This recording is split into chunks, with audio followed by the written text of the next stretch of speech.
ರಾಘವ. ನಮಸ್ಕಾರ ಎಲ್ಲರಿಗೂ.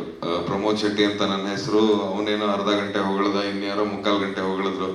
ಇದನ್ನೆಲ್ಲ ಬಿಟ್ಟು ಒಂದು ಅದ್ಭುತ ಸಿನಿಮಾ ಆಗಿದೆ. ಸಿನಿಮಾನ ಗೆಲ್ಸಿದಿರ ನೀವು. ಇದಕ್ಕೆ ಮಾತ್ರ ನಾವು ಯಾವತ್ತೂ ಆಭಾರಿಗಳಾಗಿರ್ತೀವಿ.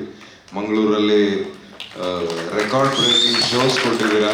ಯಾಕಂದ್ರೆ ನನ್ನ ಆಗ್ಲಿಂದ ಅವನು ಎಕ್ಸಿಕ್ಯೂಟಿವ್ ಪ್ರೊಡ್ಯೂಸರು ಇನ್ನೊಂದು ಮತ್ತೊಂದು ಅಂತ ಹೇಳ್ತಿದ್ದ.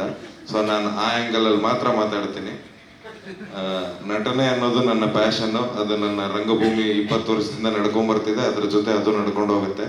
But as a executive producer ನಂದಿದ್ದು 2ನೇ ಸಿನಿಮಾ. ಮೊದಲನೇ ಸಿನಿಮಾ ಕಿರಿಕ್ ಪಾರ್ಟಿ ಮಾಡಿದೆ. ಅದೊಂದು 50 ಕೋಟಿ ಮಾಡುತ್ತಂತೆ, ಗೊತ್ತಿಲ್ಲ ನನಗೆ. 2ನೇ ಸಿನಿಮಾ ಇದು ಮಾಡಿದ್ದೀನಿ. ಇದು ಅಲ್ಲಿಗೆ ತಗೊಂಡೋಗಿ ರೀಚ್ ಮಾಡಿಸಿ ಅಂತ ನಿಮ್ಮನ್ನು ಕೇಳ್ಕೊತೀನಿ. ಅವಾಗ ಇಂಥವರೆಲ್ಲ ಈ ಥರದ ಸಿನಿಮಾ ಮಾಡೋದಕ್ಕೆ ಧೈರ್ಯ ಮಾಡ್ತಾರೆ. ಇಲ್ಲ ಅಂದ್ರೆ ಅವ್ನು ಹೇಳ್ದಂಗೆ ಆಪತ್ ಬಾಂಧವ ಥರ ಬಂದ್ರು. ಶೂಟಿಂಗ್ ಶುರು ಮಾಡ್ಬಿಟ್ಟಿದ್ವಿ ನಾವು, ಧೈರ್ಯ ಮಾಡಿ ಏನಾಗುತ್ತೋ ನೋಡೋಣ ಅಂತ. ಏನೋ ಒಂದಿಷ್ಟು ಮಾರ್ಬೇಕಾಗತ್ತೆ, ಇನ್ನೊಂದಿಷ್ಟು ಸಾಲ ತರಬೇಕಾಗತ್ತೆ, ಅಷ್ಟೇ ಅಲ್ವಾ ಸಿನಿಮಾ ಮಾಡೋಣ ಅಂತ. ಆದರೆ ಕೊನೆ ಮೂಮೆಂಟಿಗೆ ಬಂದು ಕೈ ಹಿಡಿದ್ರು. ಯಾಕೆ ಈ ಸಿನಿಮಾ ಮಾಡೋದಕ್ಕೆ ಜನ ಮುಂದೆ ಬರಲ್ಲ?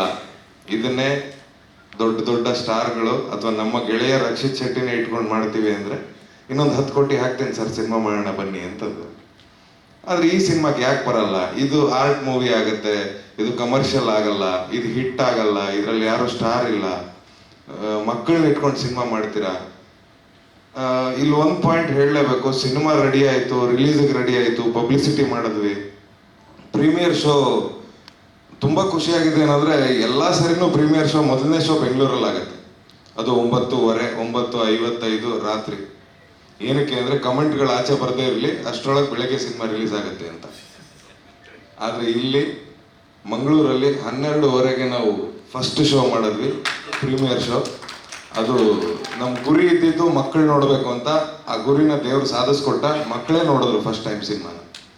ಸೊ 150 ಜನ ಮಕ್ಕಳೇನೋ ಶಾಲೆಯಿಂದ ಒಂದು NGO ಇಂದ ಕರ್ಕೊಂಬಂದು ಸಿನಿಮಾ ತೋರಿಸಿದ್ರು. ಸೊ ಮಕ್ಕಳು ನೋಡಿದ್ರು. ಮೋಸ್ಟ್ಲಿ ಮಕ್ಕಳು ದೇವ್ರಿದ್ದಂಗೆ ಅಂತಾರೆ, ಹಾಗಾಗಿ ದೇವರು ಸಕ್ಸಸ್ ಮಾಡಿಸ್ಬಿಟ್ರು ಅದನ್ನು. ಇದು ಒಂದು ಪಾರ್ಟ್. ಆದರೆ 2ನೇ ಪಾರ್ಟು ಕಲೆಕ್ಷನಿಗೆ ಬಂದಾಗ ಬೆಂಗಳೂರು ಯಾವತ್ತೂ ಹೈಯೆಸ್ಟಲ್ಲಿ ನಿಲ್ಲುತ್ತೆ. ಮೈಸೂರು ಮತ್ತು ಮಂಡ್ಯ ಇಲ್ಲೆಲ್ಲ ಸಿನಿಮಾ ಪ್ರೇಕ್ಷಕರು ತುಂಬ ಜಾಸ್ತಿ. ಸೊ ಅದು ಸೆಕೆಂಡ್ ಪ್ಲೇಸಲ್ಲಿ ನಿಲ್ಲುತ್ತೆ. ಆದರೆ ಈ ಶೆಟ್ಟಿ ಗ್ಯಾಂಗ್ಗಳು ಸಿನಿಮಾ ಮಾಡಿದಾಗ ಮಾತ್ರ ಯಾಕೆ ಮಂಗಳೂರು ಹೈಯೆಸ್ಟ್ ಕಲೆಕ್ಷನ್ ಮಾಡುತ್ತೆ ಅಂತ ಇವತ್ತಿಗೂ ಜಗಳ ಇದೆ ಬೆಂಗಳೂರಲ್ಲಿ. ಅದಕ್ಕೆ ಗೊತ್ತಿಲ್ಲ, ನೀವೇ ಉತ್ತರ ಹೇಳ್ಬೇಕು. ಯಾಕಂದ್ರೆ ನಮಗೂ ಗೊತ್ತಿಲ್ಲ. ನಮಗೆ ಮಾಡೋದಷ್ಟೇ ಗೊತ್ತು ಸಿನಿಮಾನ. ಅದನ್ನು ಗೆಲ್ಲಿಸೋದು ಸೋಲಿಸೋದು ಎಲ್ಲ ಪ್ರೇಕ್ಷಕರ ಕೈಲಿ ಹಾಗೂ ಮಾಧ್ಯಮ ಮಿತ್ರರ ಕೈಲಿ ಇರೋದ್ರಿಂದ